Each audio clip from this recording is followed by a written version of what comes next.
Cooperative എഡ്യൂടെക്കിൻ്റെ Kerala financial corporation Kerala PSC assistant syllabus oriented ക്ലാസ്സിലേക്ക് സ്വാഗതം. മൊഡ്യൂൾ 8 ക്യാപിറ്റൽ മാർക്കറ്റിൻ്റെ സെക്കൻഡ് പാർട്ടാണ് ഈ ക്ലാസ്സിൽ ഉൾപ്പെടുത്തിയത്.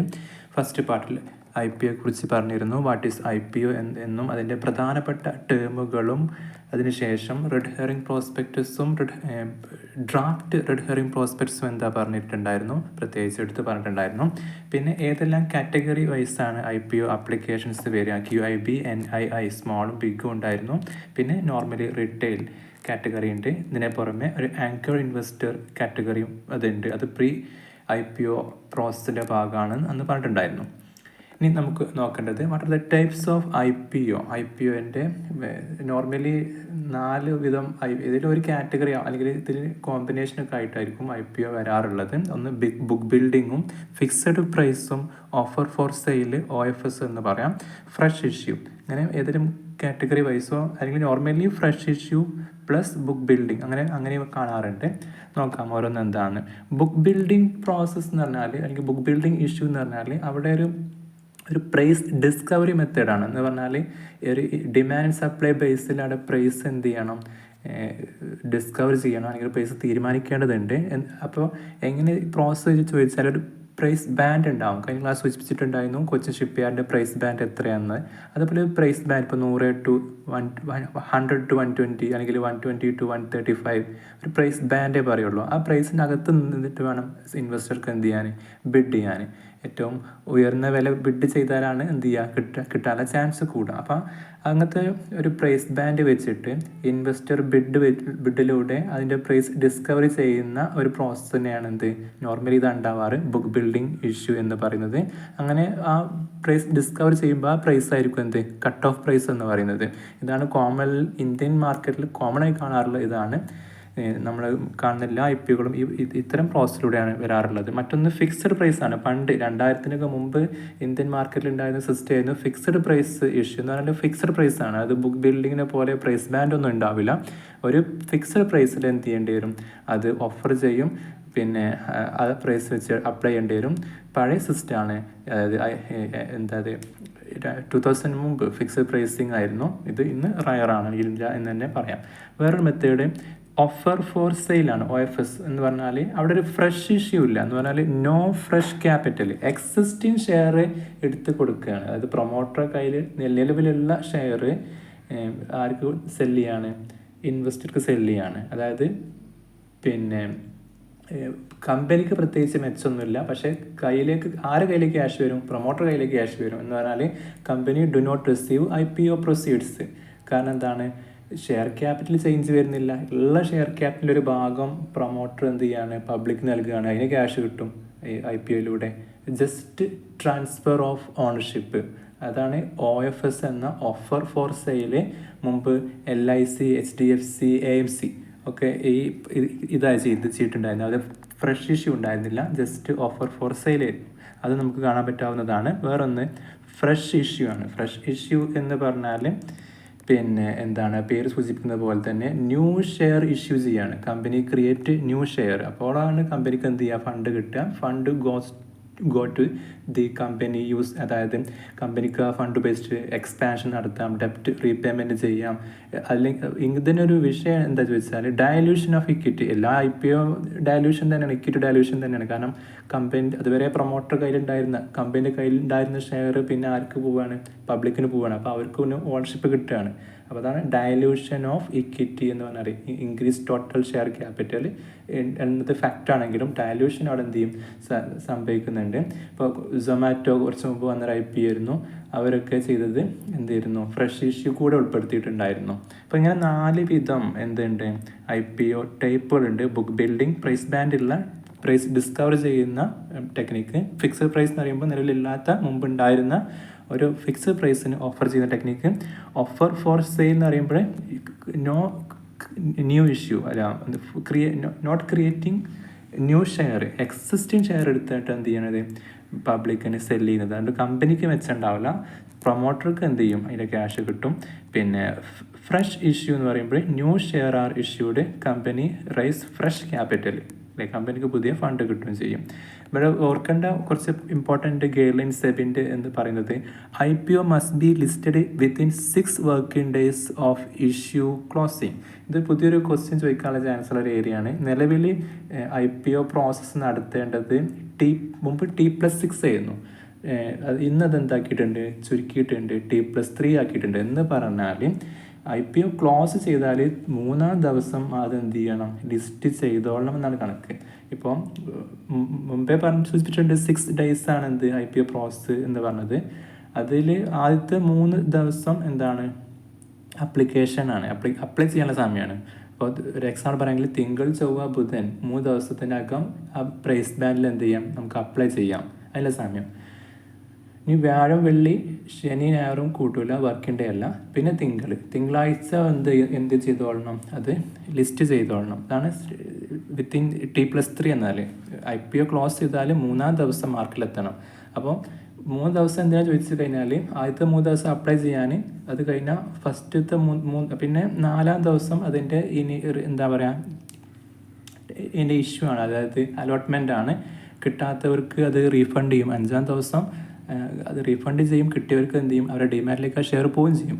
6-ാം ദിവസം എന്ത് ചെയ്യുന്നുണ്ട്, അത് മാർക്ക് ലിസ്റ്റ് ചെയ്യാണ്. അന്ന് മുതൽ കിട്ടിയവർക്ക് എന്ത് ചെയ്യാം, ബൈ ചെയ്യാം. കിട്ടാത്തവർക്ക് വേണമെങ്കിൽ അന്ന് മുതൽ എന്ത് ചെയ്യാം, മാർക്കറ്റിൽ നിന്ന് അത് നേരിട്ട് വാങ്ങാവുന്നതാണ്. അതാണ് ഇതിൻ്റെ പ്രോസസ്സ്. 6 days എന്ന് പറയുന്നത് അങ്ങനെയാണ്. 3+3 days 3 day അപ്ലിക്കേഷനും ബാക്കി 3 days അതിൻ്റെ അലോട്ട്മെൻറ്റ് പ്രോസസ്സും റീഫണ്ടിങ്ങും പിന്നെ ലിസ്റ്റിങ്ങും ഒക്കെയാണ് അതിൽ വരിക. ഇപ്പോൾ ഈ രീതിയിലാണ് ഏറ്റവും പുതിയ ചുരുങ്ങിയ ദിവസം കൊണ്ട് എന്ത് ചെയ്യുന്നുണ്ട്, പ്രോസസ്സ് കംപ്ലീറ്റ് ആവുന്നുണ്ട്. അത് ഇൻവെസ്റ്റർ പോയിന്റ് ഓഫ് വ്യൂവിൽ വളരെ അഡ്വാൻറ്റേജ് ആണ്. കാരണം കൂടുതൽ കാലം കിട്ടാത്തവർക്ക് ആ ഫണ്ട് എന്താവുന്നില്ല, ബ്ലോക്കായി കിടക്കാത്ത ഒരവസ്ഥ വരും. അപ്പോൾ സെബിൻ്റെ ഏറ്റവും പുതിയ ഒരു രീതിയും കൂടിയാണ് ഇത്. ദിവസത്തിൻ്റെ എണ്ണം ചുരുക്കിയത്, മുമ്പ് ദിവസത്തിൻ്റെ എണ്ണം കൂടുതലായിരുന്നു. പിന്നെ മറ്റൊരു point, companies must submit DRHP to SEBI at least 20 days before the issue. നമ്മൾ പ്രാക്ടീസ് ക്വസ്റ്റ്യനിൽ MC ക്വസ്റ്റ്യൻ കൂടിയാണിത്. അതായത് 21 days മുന്നേ എന്ത് ചെയ്യണം, സെബിയിലേക്ക് ഡ്രാഫ്റ്റ് റെഡ് ഹെറിംഗ് പ്രോസ്പെക്ടസ് എന്ത് ചെയ്യണം, സബ്മിറ്റ് ചെയ്യണം എന്നൊരു റൂളും കൂടി ഉണ്ട്. എന്താണ് റെഡ് ഹെറിംഗ് പ്രോസ്പെക്ടസ്, കഴിഞ്ഞ ക്ലാസ് സൂചിപ്പിച്ചിട്ടുണ്ടായിരുന്നു, വീണ്ടും പറയുന്നില്ല. ഇനിയുള്ളത് IPO അപ്ലിക്കേഷൻ പ്രോസസ്സാണ്. ഒരാൾക്ക് അപ്ലൈ ചെയ്യണം. ഇപ്പോൾ ഏറ്റവും ലേറ്റസ്റ്റ് എന്താ പറയുക, IPOയുടെ കാലമാണ് ഇപ്പോൾ. ഈ കഴിഞ്ഞ ഒരു മാസത്തിൽ ഒരുപാട് IPO വന്നുകൊണ്ട് നിൽക്കുന്നുണ്ട്. 2-3-4 കമ്പനികൾ ദിവസം അപ്ലൈ ആവുന്ന വിധത്തിലുണ്ട്. അപ്പോൾ നല്ല ഡിമാൻഡ് അട്രാക്റ്റീവ് കമ്പനികൾക്ക് ഒരാൾക്ക് അപ്ലൈ ചെയ്യണമെങ്കിൽ അയാൾ എന്താ ചെയ്യേണ്ടത്, നിലവിൽ അയാൾക്ക് ആദ്യം ഒരു ഡിമാറ്റ് ട്രേഡിംഗ് അക്കൗണ്ട് കയ്യിൽ വേണം. ഡിമാറ്റ് ട്രേഡിംഗ് അക്കൗണ്ട് ഇല്ലാത്തവർ എന്ത് ചെയ്യണം, അത് ഓപ്പൺ ചെയ്യണം. അത് ഓപ്പൺ ചെയ്യണമെങ്കിൽ ഒരു ബ്രോക്കറെ സമീപിച്ചാൽ അവർക്ക് എന്ത് ചെയ്യാൻ പറ്റും, ഇന്ന് ഓൺലൈനായിട്ട് സിമ്പിളായിട്ട് ഓപ്പൺ ആക്കാവുന്നതേ ഉള്ളൂ. എവിടെയും പോകേണ്ടതില്ല, എല്ലാം പ്രോസസ്സും ഓൺലൈനിൽ ചെയ്യാവുന്നതേ ഉള്ളൂ. ഉള്ളവർക്കാണെങ്കിൽ അത് വെച്ചിട്ട് എന്ത് ചെയ്യാം, അപ്ലൈ ചെയ്യാം. അവർ ചെയ്യേണ്ടത് പിന്നെ എന്താണ്, ട്രേഡിംഗ് ഡിമാറ്റ് അക്കൗണ്ട് വ്യത്യാസം അറിയും വിചാരിക്കുന്നു. ട്രേഡിംഗ് അക്കൗണ്ട് ട്രേഡ് ചെയ്യാനാണ്, ബൈ സെൽ ചെയ്യൽ ട്രേഡിംഗ് അക്കൗണ്ടിലൂടെയാണ്. അങ്ങനെ വാങ്ങുന്ന ഷെയറുകൾ വെക്കുന്ന സ്ഥലമാണ് ഡിമാറ്റ് അക്കൗണ്ട്. ഡിമാറ്റ് എന്ന് പറഞ്ഞാൽ അതല്ലെങ്കിൽ നമ്മളൊരു വീട്ടിൽ റെഫ്രിജറേറ്റർ പോലെ നമ്മൾ വാങ്ങിയ വസ്തുക്കളിൽ വെക്കുന്നു, ആവശ്യമുണ്ടാകുന്ന എടുക്കുന്നു എന്നതുപോലെ ബാങ്ക് അക്കൗണ്ടിനെ പോലെയുള്ള അക്കൗണ്ടാണ് എന്ത്, ഡിമാറ്റ് അക്കൗണ്ട് എന്ന് പറഞ്ഞാൽ വാങ്ങി വെച്ച സാധനം സൂക്ഷിക്കാനും ആവശ്യമില്ലാത്തപ്പോൾ എടുത്ത് വെക്കാനും, അത് ട്രേഡിങ്ങിലൂടെ വെക്കലും വാങ്ങലും നടക്കുക. വാങ്ങിയ കാര്യങ്ങൾ വെക്കുന്ന സ്ഥലമാണ് എന്ത്, ഡിമാറ്റ് അക്കൗണ്ട്. പിന്നെ അപ്ലൈ വയ ASBA അടുത്ത ക്വസ്റ്റ്യൻ ആയിരിക്കും ഇത്. Application supported by blocked amount എന്ന് പറഞ്ഞാൽ ഒരു പുതിയ സിസ്റ്റമാണ്. അതായത് IPO അപ്ലൈ ചെയ്യൽ ഈ ASBA സിസ്റ്റത്തിലൂടെയാണ്. നമ്മുടെ ബാങ്കിലൂടെ അല്ലെങ്കിൽ ഇതിൻ്റെ പ്രത്യേകത എന്ത് ചോദിച്ചാൽ, നമ്മൾ അപ്ലൈ ഇപ്പോൾ മുമ്പേ സൂചിപ്പിച്ചിട്ടുണ്ട്, മെയിൻ ബോർഡ് IPOക്ക് അറൗണ്ട് അല്ലെങ്കിൽ ബിലോ 15,000 ആയിരിക്കും അതിൻ്റെ എമൗണ്ട് വരിക എന്ന് പറഞ്ഞു. അപ്പോൾ ആ എമൗണ്ട് നമ്മൾ അക്കൗണ്ടിൽ നിന്ന് നമുക്ക് കിട്ടാത്ത വിധത്തിലാവും ചെയ്യുന്ന കമ്പനിക്ക് അത് പോയിട്ടും ഉണ്ടാവില്ല. ആ സിസ്റ്റമാണ് എന്ത്, ASBA application supported by blocked amount. In case നമുക്ക് അലോട്ട്മെൻറ്റ് കിട്ടുകയാണെങ്കിൽ ആ എമൗണ്ട് പോകും. കിട്ടിയില്ലെങ്കിൽ എന്ത് ചെയ്യും, ആ എമൗണ്ട് തിരിച്ച് നമ്മൾ അക്കൗണ്ടിൽ ക്യാരി ചെയ്യും. അത് ഈ സിസ്റ്റത്തിൻ്റെ പ്രത്യേകത എന്ന് പറഞ്ഞാൽ, പണ്ടത്തെ കാലത്ത് കുറേ മുമ്പൊക്കെ ആണെങ്കിൽ ഒരു മാസത്തെ പ്രോസസ്സൊക്കെ ആയിരുന്നത്. ആ സമയത്ത് നമ്മൾ ചെക്കോ ക്യാഷൊക്കെ വെച്ച് അപ്ലൈ ചെയ്ത സമയത്ത് ഈ ഫണ്ട് നമ്മളെ കയ്യിൽ നിന്ന് പോയി കമ്പനീൻ്റെ കയ്യിൽ കിടക്കും. അവർ അത് ബിസിനസ് ചെയ്യും. പിന്നെ അത് റീഫണ്ട് ചെയ്യാനുള്ള പ്രയാസങ്ങളൊക്കെ മാറ്റിയ ഒരു ടെക്നിക്ക് കൂടിയാണിത് ASBA. കുറേ കാലം വന്നിട്ട് അപ്പോൾ അതിൻ്റെ പേരാണ് application supported by blocked amount. ഒറ്റ പ്രത്യേകത ഓർത്ത് വെച്ചാൽ മതി, നമ്മൾ അപ്ലൈ ചെയ്ത എമൗണ്ട് നമുക്കും കിട്ടില്ല, കമ്പനിക്കും കിട്ടില്ല. ഇൻ കേസ് ഷെയർ അലോട്ട്മെൻറ്റ് വന്നു കഴിഞ്ഞാൽ അത് അക്കൗണ്ടിൽ നിന്ന് പോകും. ഇനി അലോട്ട്മെൻറ്റ് വന്നില്ല, റീഫണ്ടിങ് ആണെങ്കിൽ എന്ത് ചെയ്യും, ആ സെക്കൻഡ് നമുക്ക് എന്ത് ചെയ്യാം, അത് തിരിച്ച് കയറും ചെയ്യും.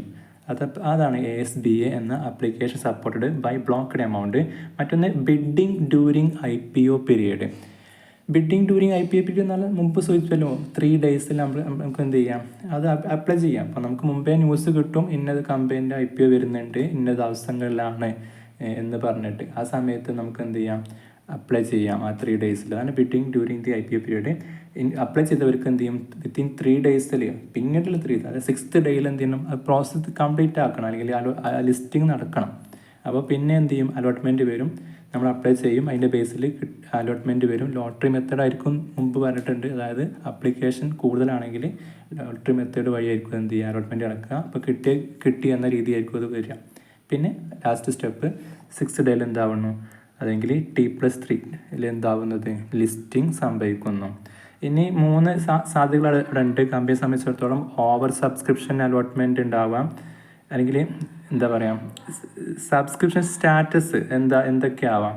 ഒന്നിൽ അണ്ടർ സബ്സ്ക്രിപ്ഷൻ ആവാം, അല്ലെങ്കിൽ ഓവർ സബ്സ്ക്രിപ്ഷൻ ആവാം, അല്ലെങ്കിൽ ഫുള്ളി സബ്സ്ക്രൈബ്ഡ് ആവാം. ഇതിലെന്തേ സംഭവിക്കുകയുള്ളൂ, കമ്പനിയെ സംബന്ധിച്ചിടത്തോളം ഒന്നില്ലെങ്കിൽ അവർ ഓഫർ ചെയ്ത ഷെയർ 100 ആണെങ്കിൽ 100-ൽ കൂടുതൽ അപേക്ഷകർ വരാം, 100-ന് 100 തന്നെ വന്നേക്കാം, അല്ലെങ്കിൽ 100-ന് 80 വന്നിട്ടുള്ളൂ, 90 വന്നുള്ളൂ, അങ്ങനെ സംഭവിക്കാം. അങ്ങനെ 3 സാധ്യതകളുണ്ട്, under, fully or over subscribed. പേരിൽ തന്നെ ഉണ്ട്. അണ്ടർ സബ്സ്ക്രിപ്ഷൻ എന്ന് പറഞ്ഞാൽ ഓൾ അപ്ലിക്കൻസ് ഗെറ്റ് ഷെയർ എന്ന് പറഞ്ഞാൽ 100 ഷെയർ കമ്പനി ഓഫർ ചെയ്തത് വന്നത് 80 അപ്ലിക്കേഷനുള്ളൂ, 90 അപ്ലിക്കേഷനേ ഉള്ളൂ. അപ്പോൾ 90 ആൾക്കും കിട്ടും, കാരണം അത് ഓവറല്ലല്ലോ, ആളുകളുടെ അപ്ലിക്കേഷൻ ഓവറല്ല. എന്നാൽ ഫുള്ളി സബ്സ്ക്രൈബ്ഡ് ആണെങ്കിലോ 100-ന് 100 ആൾ വന്ന് എങ്ങനെ ഉണ്ടാവും, അതാണ് ഫുള്ളി സബ്സ്ക്രൈബ്ഡ്. ഓവർ സബ്സ്ക്രിപ്ഷൻ എന്ന് പറഞ്ഞാൽ 100 ഷെയർ വിറ്റിട്ട് അതിന് 150 അപ്ലിക്കേഷൻ വന്നാൽ 200 അപ്ലിക്കേഷൻ വന്ന്, അപ്പോൾ എല്ലാവർക്കും കൊടുക്കാനുള്ള ഷെയർ ഇല്ല, അത് ഓവർ സബ്സ്ക്രിപ്ഷനാണ്. ആ കേസിലാണ് ലോട്ടറി മെത്തേഡ് ആയിരിക്കും എന്ന് മുമ്പ് സൂചിപ്പിച്ചത്. നമുക്ക് അഡ്വാൻറ്റേജും ഡിസഡ്വാൻറ്റേജും പറയാം. അഡ്വാൻറ്റേജ് എന്ന് പറഞ്ഞാൽ ആക്സസ് ടു ക്യാപിറ്റൽ, കമ്പനികളെ സംബന്ധിച്ചിടത്തോളം ഫണ്ട് റേസ് ചെയ്യാനുള്ള ഒരു മാർഗ്ഗമാണ്. എൻഹാൻസ്ഡ് ക്രെഡിബിലിറ്റി, ലിസ്റ്റഡ് കമ്പനി എന്നൊക്കെ പറയുമ്പോൾ അതിൻ്റെ ഒരു വിശ്വാസ്യത ഉണ്ട്, ഒരു ട്രസ്റ്റ് ചെയ്യപ്പെടാം, കാരണം അതിൻ്റെ എല്ലാ പ്രവർത്തനങ്ങളും സുതാര്യമാണ്, അവരുടെ സ്റ്റേറ്റ്മെൻറ്റുകളും റിസൾട്ടുകളും ഒക്കെ പബ്ലിക്കലി അവൈലബിൾ ആയിരിക്കും. അപ്പോൾ അത് ക്രെഡിബിലിറ്റിയെ കൂട്ടേ ചെയ്യുള്ളൂ. Liquidity for existing share holders മാത്രമല്ല, ലിസ്റ്റഡ് കമ്പനികളെ സംബന്ധിച്ചുള്ള ഷെയർ ഏത് നിമിഷവും അല്ലെങ്കിൽ മാർക്കറ്റ് ഹവറിൽ വർക്ക് ഉണ്ടെങ്കിൽ നമുക്ക് എന്ത് ചെയ്യാൻ പറ്റും, ബൈ സെൽ ചെയ്യാൻ പറ്റും. മുമ്പേ സൂചിപ്പിച്ച 6 ഡേയ്സിൽ വർക്കിംഗ് ഡേ മാത്രമേ കൂട്ടുള്ളൂ, ശനി ഞായറും കൂട്ടില്ല, നേരത്തെ പറഞ്ഞിട്ടുണ്ടാവാം. അതുപോലെ സൺഡേ, മറ്റു ഹോളിഡേ, സാറ്റർഡേ, മറ്റു അവധി ദിവസങ്ങളൊക്കെ ഒഴികെ മാർക്കറ്റ് വർക്കിംഗ് സമയം ഉണ്ടാവുമല്ലോ, ആ സമയത്ത് എന്ത് ചെയ്യാൻ പറ്റും, ആർക്കും സെല്ല് ചെയ്യാം. അങ്ങനെ ക്യാഷ് ആക്കണമെങ്കിൽ ക്യാഷ് ആക്കാം. ഇപ്പോൾ ലിസ്റ്റ് ചെയ്യാത്ത കമ്പനിയുടെ ഷെയർ പല ആളുകളുടെ കയ്യിലുണ്ടാകും, അവരെല്ലാം ബുദ്ധിമുട്ട് എന്ന് പറഞ്ഞാൽ അവർക്ക് എന്ത് ചെയ്യാൻ പറ്റില്ല, അവർ ഉദ്ദേശിച്ച വിലക്കൊന്നും അത് വിൽക്കാൻ പറ്റിക്കോളുന്നുണ്ടാവില്ല. പിന്നെ ഡിസ്അഡ്വാൻറ്റേജസ് എന്ന് പറഞ്ഞാൽ റെഗുലേറ്ററി കംപ്ലൈൻസ് ബേർഡ് ഉണ്ട്, ഓക്കെയാണ്. സെബിൻ്റെ ഫോർമാലിറ്റീസും അതുപോലെ ഒരുപാട് ഫോർമാലിറ്റീസിന് ഇത് വിധേയമാണ്. പിന്നെ ഡിസ്ക്ലോഷർ ഓഫ് ഫിനാൻഷ്യൽസ് മാത്രമല്ല, എന്താ പറയുക, ക്വാർട്ടർലി റിസൾട്ടുകൾ, അതുപോലെ എല്ലാ കാര്യങ്ങളും ഡിസ്ക്ലോസ് ചെയ്യണം, പല ട്രാൻസാക്ഷൻ ഡിസ്ക്ലോസ് ചെയ്യേണ്ടി വരും. അങ്ങനെ ഒരു സുതാര്യത വരുത്താൻ വേണ്ടിയിട്ടാണ്, അതൊരു മെറിറ്റാണ്. പക്ഷെ അങ്ങനെ ചെയ്യാന്ന് പറയുമ്പോൾ കമ്പനിൻ്റെ പോയിന്റ് ഓഫ് വ്യൂവിൽ അവർക്ക് എന്തായിരിക്കും, അതൊരുപാട് ഇഷ്യൂസ് ഉണ്ടാക്കിയേക്കാം. കാരണം അത് എല്ലാം ഡിസ്ക്ലോസ് ചെയ്യാന്ന് പറയുമ്പോൾ അവർക്ക് ചിലപ്പോൾ ബുദ്ധിമുട്ടായിരിക്കാം. പക്ഷേ ഇൻവെസ്റ്റ്മെൻറ്റ് പോയിന്റ് ഓഫ് വ്യൂവിൽ അതെന്താണ്, പോസിറ്റീവാണ്. ലോസ് ഓഫ് കൺട്രോൾ പറയേണ്ടതില്ലല്ലോ. ഇക്വിറ്റി, പിന്നെ ഹോൾഡേഴ്സ് ആർ റിയൽ ഓണേഴ്സ് എന്ന് പറയുമ്പോൾ അത്രയും പോർഷൻ കമ്പനിൻ്റെ പ്രൊമോട്ടർ കയ്യിൽ നിന്ന് അവരെ അധികാരങ്ങൾ, അവരെ ഓണർഷിപ്പ് കൈമാറുകയാണ്. അപ്പോൾ അത്ര ഇപ്പോൾ 20% IPOയിലൂടെ വിൽക്കുക എന്ന് പറയുമ്പോൾ ബാക്കി 80% ആരുടെ കയ്യിലുള്ളൂ, ഇനി ഓണറുടെ കയ്യിലുള്ളൂ, പ്രൊമോട്ടർ കയ്യിലുള്ളൂ. ഇനി കുറച്ച് IPO ക്വസ്റ്റ്യൻസ് ഉണ്ട്, ലെങ്ത്ത് കൂടുന്നതിന് നമുക്ക് അടുത്ത ക്ലാസ്സിലേക്ക് ഉൾപ്പെടുത്താം. Thanks for watching.